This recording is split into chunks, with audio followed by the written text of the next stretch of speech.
Hi, everybody. Welcome to Columbia Business School's Thought Leadership webinar in our Leading Through Crisis series.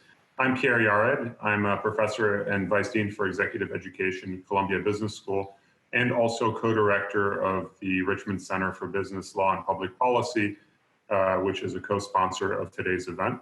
Today's event is about an incredibly important topic of government debt, and I'm going to turn it over to our moderator, Professor Shivaram Rajgopal of Columbia Business School. Shiva, take it away. Oh, thank you. Thank you, Pierre, and welcome everyone to the webinar on debt and deficits. I just want to thank you for an amazing response. 1,700 of you have signed up, and I hope all of you are here. We're going to take attendance at some point. Just to introduce myself, my name is Shivaram Rajgopal, and I'm the Kester and Byrnes Professor of Accounting and Auditing at CBS, Columbia Business School. We are very fortunate to have two experts on this topic who incidentally happen to be both alums of the school. So thank you, Paul, and thank you, Jared.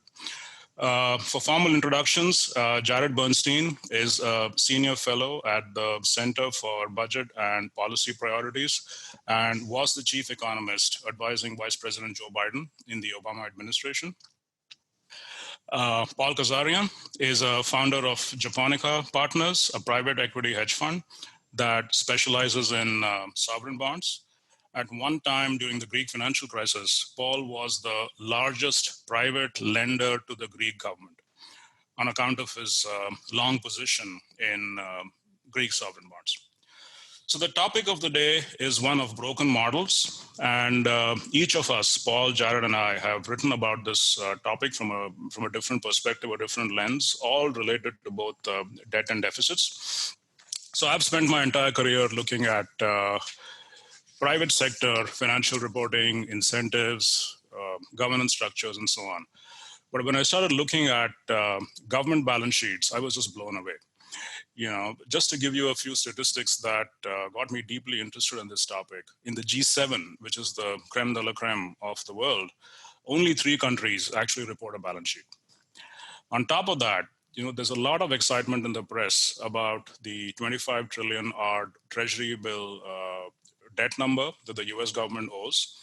What is often ignored, partly because it's controversial in terms of how to compare these numbers across countries, is the vast off-balance sheet number related to unfunded Medicare, unfunded Social Security, and other promised obligations, which, depending on how you measure it, works out to almost 3 times the treasury bill number, which is like 75 trillion. So the combined obligations of the US government are, at this point, at least based on my reckoning, somewhere close to 100 trillion. Divide that by a population of 300 million. You're looking at something like $300,000 of debt per man, woman, and child in the country. And as most of you know, and as the headline of the debate suggests, countries have added to this, at least to the extent of 10% of GDP, to fight the recession caused by the COVID epidemic. So I'm going to stop at this point. That's my take on the broken model idea. And I'm going to hand the floor over to Paul and to Jared to make their opening remarks. A few housekeeping rules. The broad rules of engagement are that Paul and Jared each get roughly 5 minutes for their opening statements and for their concluding remarks. Paul has sought an exception. He wants 2 more minutes, which he will give up later when he makes his concluding remarks. We roughly budget about 4 minutes per speaker on each question, and we'll try and squeeze in as many of your questions as we can. And even if we don't get to it, you know, given the enormity of the topic and the questions involved, we will post a video archive of this conversation, followed by a write-up where the experts get to weigh in on a few questions that we couldn't accommodate in the live webinar. So we haven't tossed a coin, but we've decided, Paul and Jared have decided that Paul goes first, and for the introductory comments, and Jared goes first for the concluding comments. Over to you, Paul. Let me thank Dr. Bernstein, Pierre Jared, the Richmond Center, the support staff of the event, and Professor Shivaram Rajgopal, who teaches with me Columbia's Graduate School Business Class B8024, Understanding Sovereign Risk from Financial Statements. Consistent with my background in public financial management, turnaround management, and sovereign bond investing, my comments will be from a financial management perspective. To put it bluntly, we see the debt and deficit model is broken. So badly broken that it must be tossed in the garbage bin of failed theories and replaced. This conclusion is partly based on 5 systemic misconceptions, which we discovered. Each one requires a class in B8024. Today, I'll summarize in 1 minute. Laura, slide 1, please, on the 5 systemic misconceptions. Total government balance sheets do not exist. This is wrong and has been wrong for decades. Government's balance sheets do exist. New Zealand was the first government in the world to produce a total government balance sheet in 1990.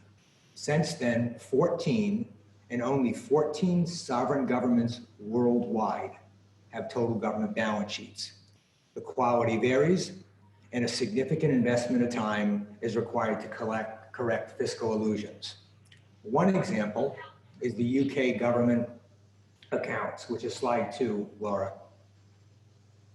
Here, you'll see that other than a debt, 80% of the balance sheet is non-debt related and only 20% is debt related. The UK's balance sheet, next slide please, is 314% of GDP and has grown 4.6 times faster than GDP over the past decade. Next slide. The debt and deficits are the most systemic misconception number 2. Debt and deficits are the most meaningful financial indicators. Once again, this is wrong. Both numbers are very easily manipulated with fiscal illusions, also known as cooking the books.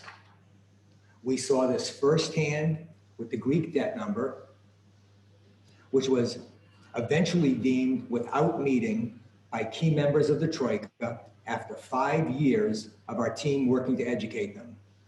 Another example, which we'll share with you, is the Japan debt to GDP number.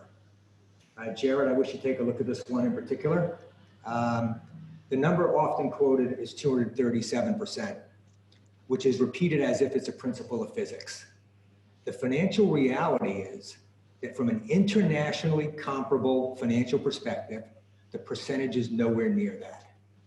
In fact, the percentage is below 100%. Next slide, please. As for the deficit metric, just look at the US, where the headline budget deficit over the past 20 years is only about 66% of the net operating costs reported on the government financial statements. You'll see at the top, that's 6 trillion of understatements over the period, but yet the headline number is still reported and used. Systemic misconception number 3.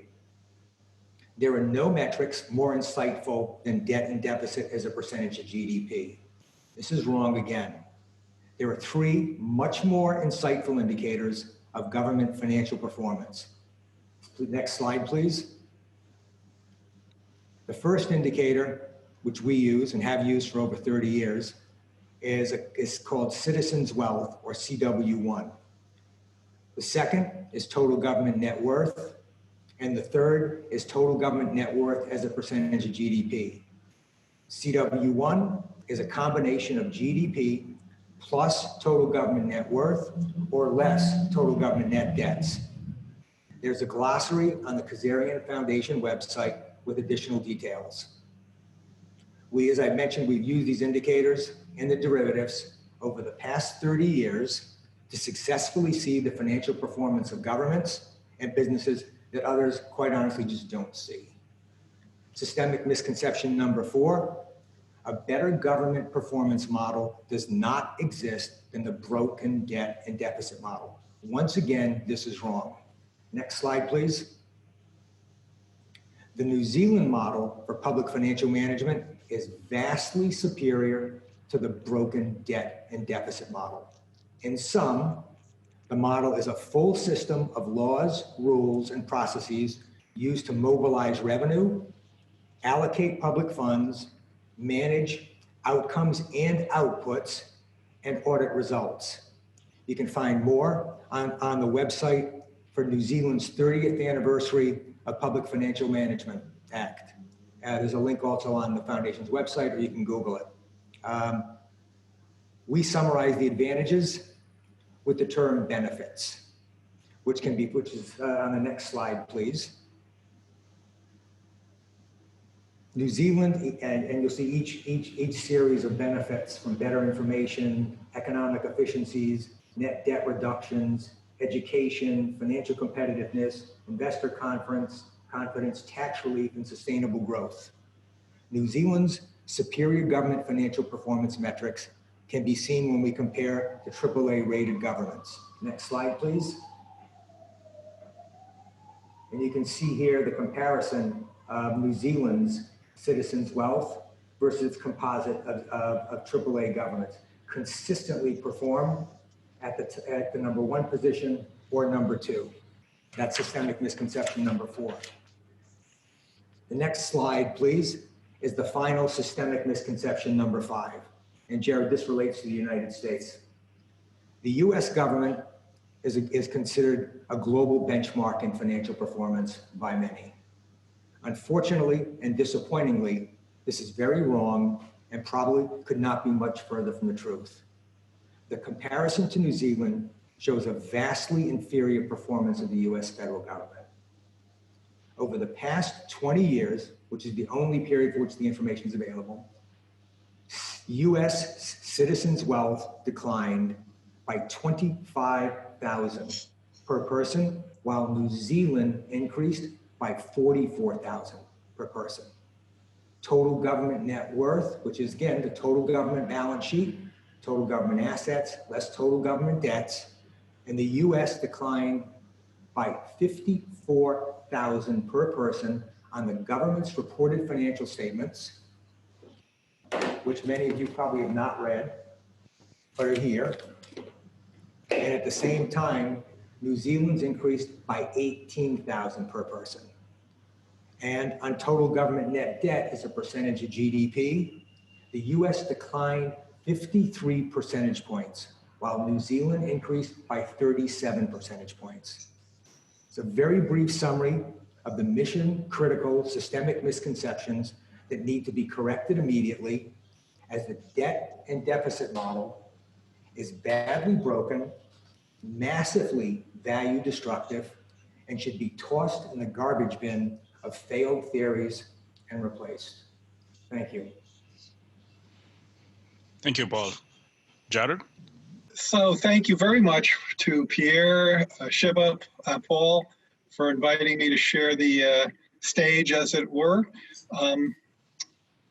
And this is a topic that I very much enjoy talking about. But as I say that, and I think Paul's presentation is a good reminder of it, is that we have a very confused political economic debate in this space. I share Paul's unhappiness with many of the indicators. But what I'd like to try to do in my opening comments is to bring some clarity to what I consider one of the most confused area of discourse. Most of us, if you're hearing my voice, I suspect you have a nagging sense that something is very wrong with the extent of indebtedness that the US is currently facing, whether it's the private or the public sector or both put together. But nobody ever seems to really do anything about it. And most importantly, there don't even seem to be any cost to ignoring these issues. It's as if those who are scolding us about the debt are saying, go ahead and swim in this beautiful cove, but it's filled with vicious alligators. Now, we really want to go swimming because we're really hot. So we ignore them and we swim all day and nobody sees any alligators. Nobody gets bit. Year after year, these debt scolds, and I hear them all the time, say, you just wait. Those gators are just biding their time. But many of those caveats and cautionary statements, some of which we've already heard today, seem to have lose credibility because it doesn't seem like there's any costs that we're incurring. I don't agree with that, but I do believe that that is a big part of the problem. So what's going on? Well, if we're truly, as Shiva, I think artfully said, if we're truly using accounting methods that would make Enron blush, and we're truly carrying, tens or 100 trillion in unfunded mandates, how come nobody's getting swallowed up? To bring this very stretched analogy down to earth, how can it be the case that debt is out of control, but interest rates are and have been and are expected to stay extremely low? I'm sympathetic to Paul's bespoke numbers that he's bringing to the table, but I suspect he would agree that the interest rates that are reported are what they are. And after all, these rates represent risk. So if the debt is such, if the cove that we're swimming in is so filled with vicious alligators, why do interest rates remain so low? Now, one answer could be that we are systemically underpricing risk. We've done it before, maybe we're doing it again. But the facts remain that the debt, at least the part that's held by the public, and this is the part that the Congressional Budget Office deems most economically relevant, and I think Paul and I might have a disagreement there, but I'd be happy to defend that assertion, is headed for historic highs in the deficit as well. I mean, I agree that the deficit and debt are very insufficient measures, but I think they're telling us something, particularly if you look at their trends, and they're both very high. The deficit as a share of GDP, 14 or 15%. The debt as a share of GDP, the part held by the public, which I think is the most economically relevant, is headed for historic highs, even beyond what we saw in 1946 at the end of World War II. But, and here's this key kind of punchline. The yield on the 10-year bond, which has averaged 6% since 1980, was last seen at 1/10 that rate, 0.6%. And that's not just the crisis that we're in now. I didn't bring any slides, but if I did, I would have shown you a dot plot of a scatter plot of the deficit share of GDP against interest rates.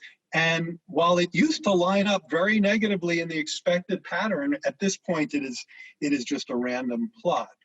Now, what about all those unfunded liabilities we've heard about? That sounds very scary, but let's unpack this alleged threat. First of all, these are costs that exist under the projections of current law, but laws have a way of not staying current. And I think, as my colleagues on the call know, sovereign governments, and I know we have experts in that here, can and will make changes to future costs and revenues. For example, we could raise more revenues to pay these costs. The single largest factors behind the current fiscal outlook in the US, those numbers I was just citing, have been tax cuts, the Bush tax cuts and the Trump tax cuts.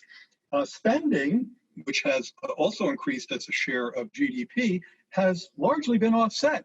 If you take the Affordable Care Act, for example, that was accompanied by a set of revenue raisers that paid for itself. But these scary unfunded liability figures assume that these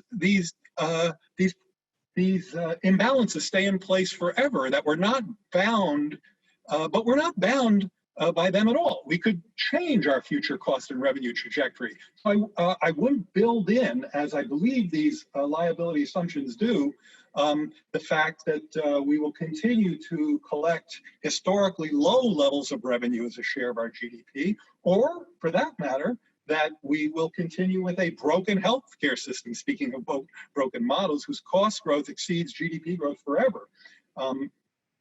And in fact, that's not even been the case in recent years. That excess cost burden from healthcare has kind of flatlined. If we've learned anything in the land of COVID, is I guess what I'm saying, is that uncertainty abounds and any forecast should be taken with truckloads of salt. You know, when people are talking about these infinite horizon estimates of unfunded liabilities, I think Paul Krugman has a line that says, these long-term budget forecasts are a particularly boring type of science fiction. I kind of agree with that. Now, that doesn't mean we're fine. I actually agree that the model is broken, but not perhaps in the way you might be thinking. As I conclude, before I conclude, let me add that I think there's some nuance to this gator in the water kind of warnings that we're hearing. The most recent Social Security trustee report summed up its unfunded obligation over the infinite horizon, which is where I believe these trillions of dollars of unfunded liabilities are coming from, as being 53 trillion. So it's about half of what Shiva talked about before. Well, Social Security is a great program. It's an efficient program. It's much loved. It reduces elderly poverty from 40% to less than 10% every year. And it's worth paying for, and this country is easily wealthy enough to support it. So I think it's a mistake to go about throwing around these big disembodied numbers. Anytime you're talking about trillions and hundreds of trillions, the likelihood is that you're going to be more confusing than enlightening. And I'll give you an example. While we've heard a lot about unfunded liabilities, one number we haven't heard so far is that GDP over this infinite horizon is expected to be 3,800 trillion, which is just about 3 quadrillion. Okay, forget what that number even means, because it doesn't mean anything to me either. It's just a really big number. But if we take the Social Security unfunded liability, 53 trillion, we divide it by GDP, which we should, now we have a liability that's 1.4% of GDP. Now, if 50 trillion is 1.4% of GDP, 100 trillion is going to be 2.8, and that's big. I'm not saying it's not. It's a big number, but the Bush tax cuts account for 2 of those 3 percentage points. We could take action to close that. I'm not saying that this is an easy problem or that the model isn't broken, but I'm saying that this unfunded liability of almost 3% of GDP over the long-term horizon is actually an easier problem, in my view, to tackle than the truly scary liabilities we face. Global warming, 4 decades of growing income and wealth inequality, 4 centuries of systemic racism. These problems, among other things that we can't even imagine in the context of this call, I believe are addressable and solvable, especially in an economy with 4 quadrillion in GDP available to us over the long term. So let me finish by saying that I believe that the model is broken, but not in the way that I think people may think. Where the model is broken is that we do not distinguish between good debt and bad debt. Good debt contributes to society's goals, either in terms of investments, pro-growth public goods. It's often counter-cyclical, like we're seeing now in the COVID world. It improves social welfare, which may or not be pro-growth. It's equalizing, as opposed to disequalizing. It meets an existential challenge that we face with negative externalities like climate change. And bad debt, which is what we really should be avoiding, is the opposite. Like the 2017 tax cuts, it exacerbates inequality with no lasting growth impacts. It throws good money after bad, like supporting a healthcare system that's built on highly distorted pricing, or it's just politically wasteful, like bridges to nowhere and border walls. So I want to leave you with this idea that debt in and of itself is neither good nor bad. It depends on what we do with it. So I'll stop there. Yeah, let me just take 30 seconds to summarize what I'm hearing. So either taxes have to go up, or benefits have to go down, or growth has to go up, right? So the only 3 options I can see, and leave it at that, assuming Paul doesn't want to jump in. So let's take a look at the questions. They're coming in fast and furious. One of the questions here relates to economic cycles. So the question seems to allude, I think correctly, that the frequency and the magnitude of economic cycles appear to be growing faster and more frequent. We had the 2001 tech bubble bursting, followed by the 2008 housing crash, and now the 2020 COVID recession.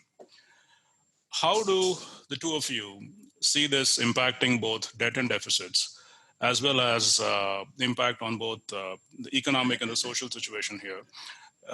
Any questions, any remarks on perhaps infrastructure spending as well in this context?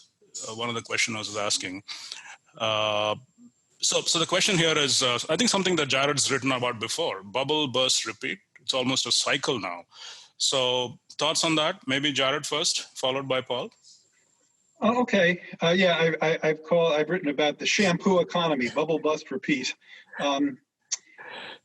It's an interesting point, Shiva, because among economists, macroeconomists, it wasn't that long ago that people were talking about the great moderation. And what they meant by that was that, in fact, the volatility of GDP, and you can do this yourself with a spreadsheet, if you look at the variance of GDP's up and downs, it used to be much more volatile than it's been over the last 20 or 30 years. So at some level, there's an argument that the cycle has kind of moderated, and at least before the Great Recession and now the COVID, the pandemic recession, I think the argument was that both fiscal and particularly monetary policy just got a lot better at managing the business cycle. What I think is going on, though, is more kind of structural than these technical things we've learned about how to perhaps dampen the cycle of ups and downs in GDP. And that is that we have an economy that is just not resilient enough to shocks.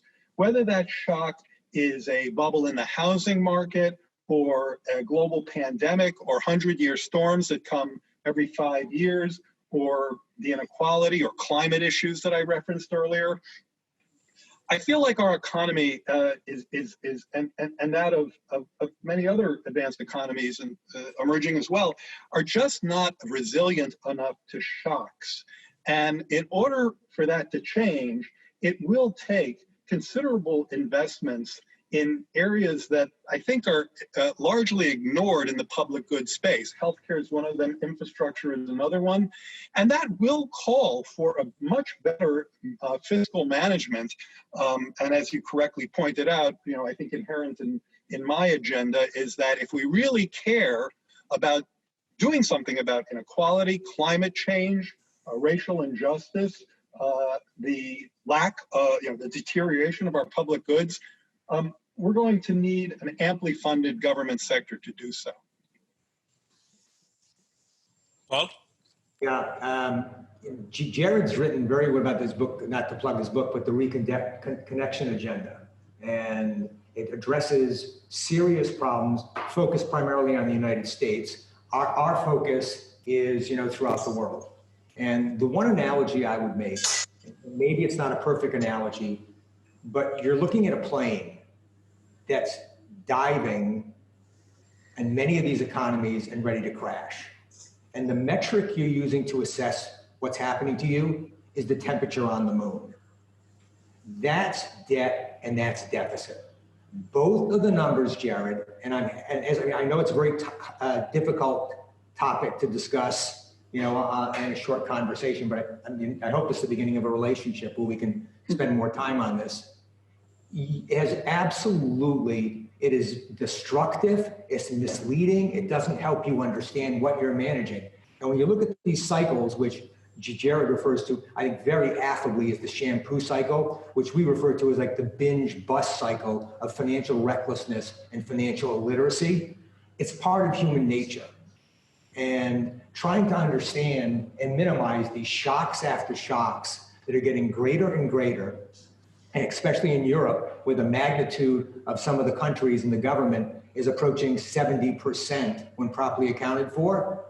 If they don't have the proper framework, which is really the New Zealand model, to understand and manage this size of an economy, you're going to get clearly, as you've been seeing, in massive inequality, greater distrust in the government. I mean, Jared's book just talks about the massive social problems we have. The challenge from a financial perspective is that if you don't have the right model to financially manage this, then you're in the plane with controls that aren't measuring the total balance sheet of the government. You're focusing on 20%, which is the debt number, which in many cases is fiscal illusory, and we can go through that, and a cash deficit number, which is the most easy number to manipulate, because and that's why no organization outside political ones that don't have to adhere to international standards uses, and some. So if you want to rebut, please let me know. Otherwise, I'm going to go to the next question. Given that there's a whole avalanche of questions hitting us, so several audience members are worried about inflation and negative interest rates. So I was wondering if the two of you would want to talk a little bit about how that might impact government debt and deficits from your respective vantage points. What are your views on inflation and negative interest rates? Maybe we could start with Paul first. Paul? That's okay. Well, first of all, in terms of inflation, and this is more of an economics point, so I won't spend much time on it, but we look at the inflation from a cost perspective, and we look at it on how it's impacting those most disadvantaged. So it's a very different view, and our numbers of inflation are vastly higher in what's happening at that end of the spectrum than what's being reported. That's one. And in terms of inflation and interest rates, hold aside the fact that the Fed and affiliated entities or central banks internationally are approaching, if not exceeding, 30% of the debt held and basically account for almost all the buying, recently, either directly or indirectly through a touch-based investment banks. That's a fact. And when you look at that, you say interest rates, why haven't they declined? Before any explosion, even the largest ones, the metrics don't tell you it's going to happen. And that's why you have your cycle. And the interest rates and planning the interest rates, I hear the comments often, well, we should add more debt. And again, debt is just a small fraction of the balance sheet. And the notion of these off-balance sheet, much larger numbers, nowhere in the world do they migrate on the balance sheet, so we're not talking about that. I agree with Jared, that's a huge problem. It's another issue. They're modifiable. They're not on the balance sheet anywhere. Jared, none of the 14 governments put those on their books. It's not valid for discussion. So when you look at what's happening with your interest rates, the inflation number is vastly understated. The cycles are inevitable. And if the governments, which are the largest part of the economy in many of these countries, isn't managed properly, it cannot manage and project how it's handling it. If it just focuses on a very narrow sliver of a financial illusory debt number, you're just doomed to repeat them and have greater distrust and greater inequality, and forget the infrastructure. The infrastructure on government balance sheets now, Jared, is more properly calculated as a liability because it's not properly managed. It's not an asset that's been destroyed.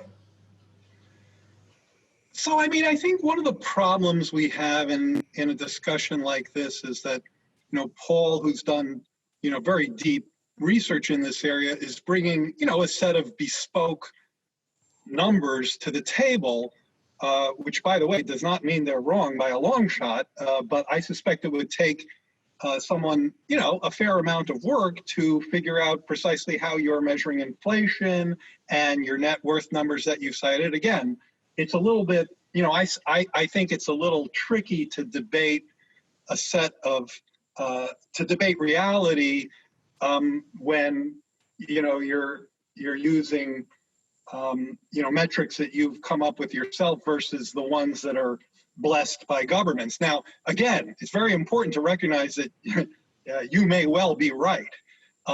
But inflation, for example, you suggest inflation has been a much bigger, there's been a lot more price pressures than we've seen from every statistical agency, that I know of. And I just don't understand enough about what you're doing to know how you get that result. And we probably don't want to, take a lot of time to unpack that here.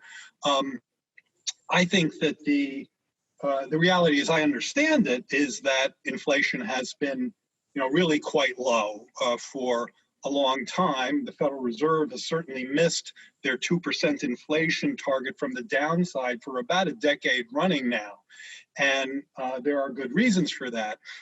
One is that the Fed has very much anchored inflationary expectations. And again, Paul, if you disagree, I guess you'd have to explain that, expectations for inflation are actually much less well anchored than we think they are, and the Fed thinks they are, which again could be right, but certainly flies in the face of received wisdom.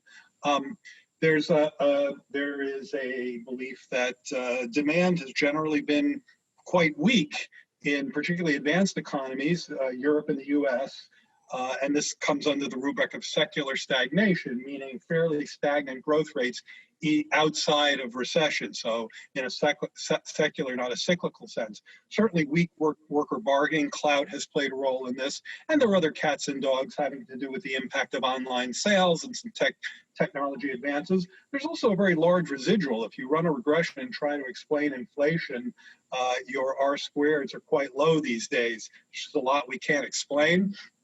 But I think that also speaks to the interest rate issue. Interest rates are very low. I think that this is a critical fact that no matter how you measure it, that those who are arguing the threat from our debt holdings are much worse than we think we are, they have to explain why not just realized interest rates are low, but why expected rates are low. Again, risk has been systemically underpriced and could be again right now, but I have a hard time seeing that. Now, why are interest rates so low? Well, one of the reasons is because inflation's so low. So there's an interest rate premium that hedges against inflation risk that is very low right now because of the inflation story I just told. But it's also because central banks across the world have been making it so for so long. And, again, that's the reality, even with these very significant debt burdens. Just on negative interest rates, let me say that the Federal Reserve, our central bank, which is different than central banks in Europe, are not demonstrably pretty uninterested in using negative interest rates. They just don't seem to really want to go there. One reason I think they don't want to go there is because I think that the track record, I'd be interested if Paul agrees, I think the track record on the utility of negative interest rates isn't particularly impressive. I don't know that it's really helped to either deal with the secular stagnation problem or the deflationary problem that I just discussed. Now, one argument is that they just haven't gone low enough. They haven't been negative enough. But I think it's pretty hard to imagine a sort of coherent financial system where banks have interest rates that are very high single or double digits in the negative. I just think that's pretty unrealistic. I'll stop there. Can I make one comment, Shiva? Yeah, please. And Jared, this is one that I just want to mention. All the numbers, when you refer to bespoke numbers that we have, every number, when we talk about New Zealand, the UK, the US, they all come directly from the US, the UK, or New Zealand financial statements. The inflation is one we happen to use, but it's not part of our numbers, not part of the analysis. I responded to it because Shiva asked the question on inflation. But the base numbers, every one, when you talk about where they came from, I will 100%, 110% assure you that every number we're showing you came from the government's reported financial statements. We can get them audited by independent third parties, and we have for New Zealand to verify the numbers. And the GDP numbers come directly from the IMF. So these, bespoke numbers have the imprimatur of the government's financial. To be clear, I'm not saying that, if you think I'm saying you've cooked the books, you're complete. That's definitely not the case. What I think your numbers sound super interesting. I want to learn more about them. All I'm saying is that, you're bringing a bespoke set of numbers to the table. Now, I have a colleague at the Center on Budget named Richard Kogan, whose work is available on the internet, really interesting stuff. And he does the same exercise you do. I know his work better than yours. And he comes up with a very different answer regarding the net worth of the U.S. and its changes over time. Somehow he gets a big plus there and you get a big negative. So while I understand that you're taking these from reputable sources, there's clearly different ways you can put them together. Now, I'm not saying you're wrong and he's right or vice versa, but it would take, some really useful unpacking to figure that out. That's all I'm saying. It's actually very simple. He uses statistics that are representing the macro economy. So he's using statistics either from GFSM or IFR, or whatever the database is, OECD. We only use financial. I've read Kogan's material because I read it as a citation in your article, and I have it over here. And he takes a very traditional economist perspective and uses statistics. And much like the Fed does, or the US Fed, they have numbers on net worth. Those are not from the government's financial statements. We're not looking at, I was looking at the screen, I'm sorry. We are looking at the government's financial statements to say, how do you manage debt and deficit? So I know that's okay. No, that's an interesting point. I take your point. Let me say this though, Paul. I think in order to move this debate forward, to get it to where I think probably you and I both want it to go to, which is a much more open, clear-eyed take on this challenge that we face, we're going to at least have to start with the published numbers and engage the debate on its own terms, and then try to move it to where you want it to go. Because I can just tell you that in my work with the media and with audiences, they want to know what they should be thinking about a debt to GDP ratio that's about to, cross 100%, and that a deficit to GDP that's about to be, 14 or 15% historically, really high. And so, I just think that if you sort of start by saying, put all that aside and, look at the way I do it, which is better than the way Richard does it, it's very hard to get audiences to digest it. So I guess what I'd like to hear you say is, what can you tell us? What can we learn about either the threat or the non-threat about the U.S. fiscal situation as, say, the Congressional Budget Office understands it today? What kind of shape are we in as per the published, understood numbers that we all, debate? Good question. And I didn't give you that question, but I'm glad you asked it. When we look at the CBO material, so flawed compared to the New Zealand model is that they don't look at the government's balance sheet. You see basically a schism of siloed thinking. And the siloed thinking, which is why we call the model broken, is that they only look at a debt number and a cash number, and they do not look at the government's full balance sheet. Now, that may have been historically appropriate 100 years ago, or even 30 years ago. And keep in mind, the government has only been publishing, federal government, financial statements for probably a couple of decades. New Zealand started. So this tradition that they have with the CBO or the economist or the textbooks, they never addressed the government balance sheet because it didn't exist. And still today, the US government doesn't do a whole of government, but they do a financial statement. So when you look at what it tells you about the future, it tells you that if you're not looking at your net worth, and you're not looking at the infrastructure, and you're not looking at your assets, you're going to be doing absolutely stupid business decisions. In many cases, and the economies are looking like dumb privatizations, where they'll sell off assets that they clearly shouldn't, and they'll sell them off to different organizations who will make very profitable returns because they wanted to manipulate the numbers through public-private partnerships. And we can give you a wide list, and actually we categorize them as part of the Greek experience, of examples of absolutely horrible government decision-making that was value destructive because the framework they're using was cash and cash deficit. And I'll focus on infrastructure for 1 second. If they had been focusing on numbers that are published and used but not cited by anyone, I mean, and I'll buy you a dinner wherever you are, if you can find one economist. We were meeting with Paul Volcker before he passed away. He was a good friend of ours in Washington. I remember asking him if he had ever read the US financial statements. And his comment to me was, the US government doesn't publish financial statements. It's impossible. And I said, Paul, they do publish them. I mean, I've read them. And he goes, it's impossible. You can't do it.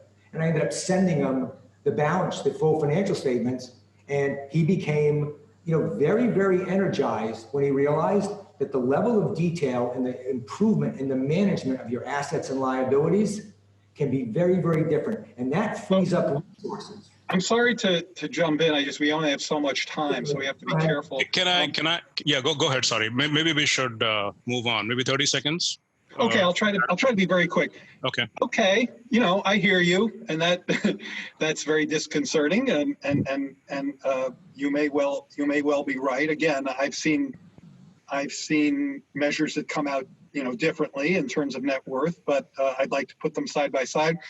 What I'm trying to get to is, like, here we are today on July 14th, and our Congress is trying to figure out if we can spend another $1 trillion, which would go on the deficit, in order to deal with the crisis at hand. The fact that the unemployment rate is 11%, and people's unemployment insurance is about to run out, and businesses are going bankrupt, and there's an eviction crisis in the wings. So what I'm trying to sort of figure out here is, like, to link from what you're talking about to the challenge that we face. What I'm saying is that, yes, we have to do we have to take those next steps in terms of the next relief package in order to address the economic fallout from the pandemic. And yes, that'll make the budget deficit grow another 5%, but we have to be okay with that because of the nature of the cyclical downturn. I'm having a little trouble mapping your concerns onto that, what I think is just a very pressing question about debt and deficits today. So with due respect, can I? Okay. Use the New Zealand model. They're facing the same issues you're facing, but the response and the decision-making and where they're allocating their money is very different. If you look at the decision-making on the spending over the past several years, some would say it's been unbelievably reckless and hasn't generated the return. When you look at these fundamental issues you're facing now, if you use the same model to look at the entire government's balance sheet and GDP, that will give you the roadmap to better understand each decision you need to make. And it's not just me. Look at the world's global benchmark and look at their difference in performance. Sorry for butting in, Shiva, but it just seems like Shiva, go ahead. We've crowded you out here. No, it's fine. It's fine. It's fun. This is the whole point of the conversation, right? It's interesting. So, now let's launch, into something even more controversial, MMT. So my understanding of MMT is that modern monetary theory is that governments can run deficits, pay for goods and services without risking both inflation and default risk. Lots of questions on MMT. So how do the two of you feel about MMT? Should we be worried about some of the claims being made? Is there anything useful to the model? So maybe I will start with Jared first and then Paul. So I've tried to really read as much Keynes as I can in my life and career because I enjoy it, but also and I feel like there's so much insight there. And in fact, I don't really see anything in MMT that I didn't see in Keynes, with a few important exceptions. And in this regard, and I'll tell you what the exceptions are. In this regard, I think MMT has been a somewhat useful ally to me in that it's helped really push off stage a kind of deficit and debt hysteria that has undermined our ability to pursue what I called good debt or good investments. So investments in physical and human capital in the public goods space, investments in meeting our biggest existential challenges, of which I would argue climate change is at the top of the list, investments in offsetting market failures in a counter-cyclical and a structural sense. So, I think that the idea that we have to, run balanced budgets because if we don't, the bond market will punish us, has been wrong for about 30 years, demonstrably so. And MMT has helped kick that erroneous argument off the stage. But where MMT is problematic, in my view, is that it's interesting. Most of its proponents have sort of come up over a period where interest rates and inflation have just been as low as could possibly be. So many of them haven't gone through an inflationary period or shock. And if you And in fact, contrary to what I think you said, Shiva, it's not that MMTers don't believe that inflation is a potential threat. It's that, in fact, they believe that it is the the main threat, such that if you have an inflation, then they don't have much of a role for the Federal Reserve. Then under MMT, you need to raise taxes to take money out of the economy and dampen the inflation. To which I always say to my MMT friends, what is your plan B? Because the idea that you can quickly get Congress to raise taxes and dampen price growth, and move on a dime in that regard is really, erroneous. So I think that one critique, and this is where they depart from Keynes in a way that I think is wrong, is that there's really no role for a Federal Reserve, or not enough of a role for a Federal Reserve in MMT. In at least in orthodox MMT, the correct interest rate is almost always zero. Paul? Yeah. The first issue on MMT is it's gained such kind of momentum and popularity. I would suggest, there are two of the largest proponents. One who has a new book and one who has a textbook, a 500+ page textbook. That's a good place to start, because before you make comments, and I was looking at Jared on the screen, before you make comments, you really need to have a better grasp. I think their objectives are clearly noble. In terms of, I think what they've recognized as problems are clearly problems, and they may even be understated problems. Where they fall short, though, is siloed thinking. And if you look at their textbook, it's 500, 600 pages, no different than like a Samuelson textbook, the focus on the magnitude of the government and management of its finances, they're not managers. They don't understand the government balance sheet. They don't understand the magnitude of the assets, the non-financial assets, the financial assets, the non-financial debts. And when they look at the consequence of their view of fungibility of the funds, the first issue is look at the impact on your balance sheet. If you don't look at the impact on your balance sheet, you do not know what your financial position is, you don't know where it's going, and you can't plan. That would be my recommendation to them, is they really need to just open their scope a little, bring in some professional talent to really understand the impact on the government's balance sheet.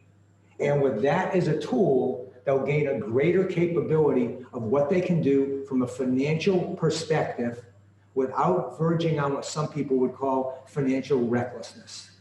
So that would be my suggestion for them, or anyone else in the field, before they make suggestions that are profound in the sense of potential impact. Understand your government balance sheet. It's very large, and not just talking about the U.S. It's in the U.S.-centric economy. Can I ask a question to Paul again, Shiva? Of course. Okay. Again, trying to understand this, bespoke model that you're bringing to this discussion, which I really want to learn more about. So I promise to do so. Suppose we're in New Zealand. We're in New Zealand. That would be good to be in New Zealand, where, by the way, the virus control has been far, far more effective than us. So New Zealand does a lot of stuff right. But suppose we had the New Zealand model that you've been touting, and we're in the exact same shape we're in right now. Whatever our balance sheet says, which you know better than anyone, it says that's in the mix. And yet we're looking at the spike in the virus and the closings of an economy that was beginning to reopen, and an unemployment insurance system that is about to expire with its plus up, the $600 a week plus up that was so important to the unemployed, that lasted from the CARES Act about March to, it ends at the end of this month in July. And it's, we have over, 20 million unemployed people, et cetera, et cetera. How would your model inform the government decision as to whether to extend the unemployment insurance system at a cost of, numerous hundreds of billions? And how would that decision differ from any one that I would make based on the metrics I'm looking at? Step one is what New Zealand does, and partly why they've been so successful. By the way, also socially, their ranks in terms of social equality are at the top end of the scale, 1, 2, or 3, safety consistently. So it's not only the financial performance. The first step is you understand and you project what's going to happen to your net worth under the current baseline. So you project your asset, which is what they do, by the way. They project forward the entire balance sheet. And then when they project forward the entire balance sheet, each new policy decision for Robertson, who's their Minister of Finance, and the Treasury staff, they then overlay, Jared, each decision to understand the comprehensive financial impact of that decision. For example, the SBA loans that were made. Initially, the US government didn't report them as an expense in May. And then after getting some hounding from a number of people, including their former auditor, they realized that was faulty accounting, and they slammed June with like another $450 billion because the loans are going to basically turn in for grants. This analysis, unless they're totally financially reckless, needs to be done prior to the decision. It's not a complicated process. It's not an econometrics process. It's not a statistical analysis. It is using a standard balance sheet, which is essential, and you overlay it relative to your projection. Now, at the same time, if you're really good, which is what they're doing, they then bring the economists in to give an expectation of what happens to GDP. So if you think about it for a moment, Jared, you basically have a team. You take two silos. You take the silo of, the economists, the rock star economists in many cases, and you take the mundane, kind of under the radar finance people, you pull them together and you create a synergy, which is what New Zealand has done, that shows in the results from both GDP and government net worth. And then also across, I would argue, and they would argue as well, across society and having better infrastructure and better social quality. So step one is sit down and project. Don't just project debt and don't just project cash. Debt is a small fraction of the balance sheet, and cash is completely illusory. So get that straight right up front. You use the numbers, the Treasury can help with that. And then for each new decision, just don't look at the impact on a fake debt number, because then they start trying to game the system with what they refer to as creative accounting, which in their context they view as a positive. In other contexts, you look at going for jail. So step one and step two, and it can be done. Absolutely. Okay, we're getting close to the end, but I can't help but squeeze in one more question. So I'm curious, what is the end game here in terms of history? If you go back and look at, many of the so-called empires, they've been crushed by debt. So I'm a bit worried, and I was hoping that I can pick your brain, both Jared and Paul. Learning from history, where do you think this will end up if we don't, quote unquote, change our model? Maybe Jared goes first and then Paul. I think that the benefits of changing our model, which Paul is a huge advocate of, obviously, and I sounds like maybe Shiva is somewhat on board, I think are at least somewhat overblown, given what I've heard today. I think that the model is broken, but I don't think it's necessarily broken in the sense that you're talking about. And if we only did a more honest accounting, we'd have a clearer-eyed view of the future and of the history and of what we're actually doing. It's just not that pure and clear and clean.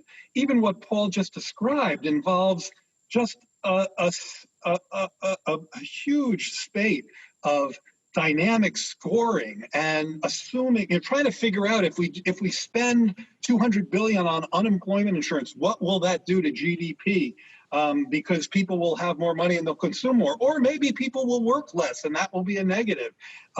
Especially when you put that in the political mix with all the shenanigans that go on there, I guess I wouldn't be nearly as invested in trying to that fundamentally change the way we're doing our accounting. I do think having a much more comprehensive balance sheet would be a pure good. So I agree with you on that. I just don't think it's a solution to the problem. I think, to get to your question, that history is going to essentially plod along the same way it's been until we have some sort of a shock from interest rates or inflation. That is, politicians will continue to put everything on the credit card because they can, because it's costless, because they couldn't care about debtor deficits, despite all the the rhetoric they say about it, and that until they actually face a cost, if you actually look at debt service, we should have mentioned this a long time ago, debt service as a share of the economy is historically low. How could that be? We have such high levels of indebtedness. Well, because interest rates are so low. Until there's a cost, there won't be a reckoning. And, I'm afraid that that will, we're a ways away from said reckoning. Paul? Jared, thank you for mentioning the reckoning and history. This is an excellent book on the reckoning. It's The Rise and Fall of Nations by Professor Jake Soll. He has done an extraordinary job going back to 1354 in Genoa, which, by the way, was the first the city of Genoa, commune actually of Genoa, put in the first balance sheet. And he categorizes and reviews the rise and fall of nations with their ability to understand their financial position. And it's an extraordinary work. It's a mind-opening work. And we used it. There was a task force in the EU at CEPS, of which I was a special advisor to, on the EU balance sheet. And he was also assisted us to give a historical perspective from Colbert to Hamilton to May, and then more recently to New Zealand. And then he took it to a different level, which was China. And the surprise of many of us, the Chinese government, translated this book and is distributing it and recommending it for reading to their political elite and their Congress, because they view the underbelly of capitalism and liberal democracy itself as being financial recklessness and financial illiteracy. So when you look back at history, Jared, and he's taken his lifetime, and it's very objective, it's been translated, it's used, we use it in many countries, he's spoken all over, and has been subject, he's debated it, very capable, fully understanding. This is the rise and the fall of nations. And China recognizes it. They know it's the underbelly. And when you talk about, I think the one where we may disagree with is, I see the inequality in the US and the financial industry much more dire probably than you do. I'm much more upset at what's happened to our country in terms of how we've treated the disadvantaged, and those much, much more so. And the concern of not using the government's balance sheet to the full power and the balance sheet is that they are basically urinating away opportunity and destroying the future to the point where we're going to again be seeing the rise and the fall of the nations. Thank you for the reckoning comment, by the way, Jared. Dr. Bernstein. Don't be silly. Look, I yield to no one in my concern for the economically vulnerable and the disadvantaged. It's one of the reasons I was pushing so hard on unemployment insurance. So I just want to make sure the record shows that. Okay, maybe it's a good time to go to closing statements. And as decided before, Jared goes first, followed by Paul. Jared? I think I can keep this kind of brief because we've been in the weeds for a while here. Here's the current situation as I see it. However you measure it, the United States is experiencing a level of public and private indebtedness that is historically high and is going to go higher before it goes lower, particularly in the public sector. My own forecast is that the debt to GDP ratio will soon surpass the highest we've had on record. And while I understand that one can raise good, valid complaints about that metric, I would argue that any metric that's worth its salt would correlate with that one.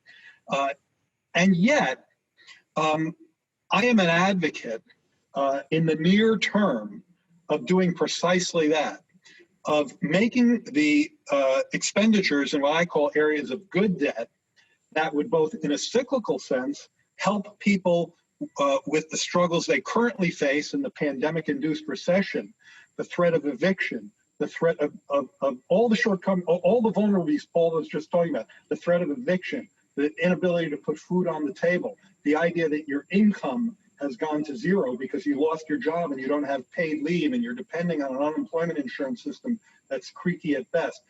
If you're a small business owner, the idea that you're looking at a sudden stop in your revenue and in commerce. These are national emergencies that must be dealt with. And given how low interest rates are, we need to engage in, you can call it relief policy, you can call it Keynesian stimulus. We need to continue to engage in, much like we've been doing in the near term, but that's cyclical. In a structural sense, we need to make the investments that will make this economy much more resilient to the shocks that it faces. Shocks from climate, shocks from inequality, shocks from poverty, shocks from pandemic, shocks from a health system that is not up to what it needs to be to meet these challenges. And these can't all go on the national credit card forever. Regardless of how you cast the measurement, we're simply going to need to raise more revenues from our population. We're going to have to devote more of our GDP to meet more of our net worth, more of our net national worth, in I think Paul's terminology, to meet these challenges. However you measure, whether you're New Zealand or China or the US, those challenges are real, and if we don't meet them, then whatever day of reckoning we face will be much sooner and much darker than it would be otherwise. Thank you. Paul? The evolution, or maybe the revolution here, is that the debt and deficit model is so broken, the decision-making that's made is highly value destructive and causes huge inequality. When you look at revenue and you look at income and you don't look at the total impact on your assets or your liability, your debts as a government, and all of them, which is 80% of what you have under your stewardship as a government organization, you have no idea what you're doing going forward. Look at the track record.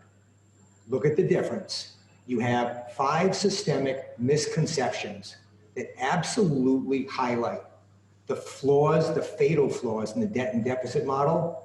And if Laura, you can put up the I think it was the last slide comparing the US and New Zealand.